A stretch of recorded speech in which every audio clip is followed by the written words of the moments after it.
Vivre sa vie selon ses propres règles, c'est clairement quelque chose d'inconfortable, de très difficile à mettre en place. Et c'est ça en fait qui va vous pousser, on va dire, à plusieurs reprises à douter de vous-même. Et notre cerveau, en fait, il a un mécanisme extrêmement bien affûté pour nous rassurer dans ces moments-là. Il va nous pousser en fait à recopier des gens qui ont du succès, des gens qui ont l'air sûrs d'eux ou je ne sais quoi encore.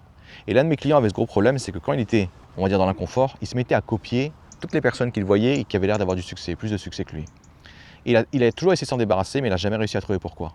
Pourquoi? Parce que lui, en fait, il pensait que c'était un comportement logique. Bah, je veux réussir à faire plus de ventes ou je ne sais quoi encore. C'est normal que je vais copier un mec qui sait vendre. Non. En fait, son problème, il était émotionnel. Son véritable problème, c'est qu'il était dans l'inconfort. Il n'était pas à l'aise avec le fait d'avoir plus de difficultés que prévu. Alors, qu'est-ce qui s'est passé? Il a commencé à copier des gens qui étaient déjà dans le succès pour avoir en fait un semblant de ce succès.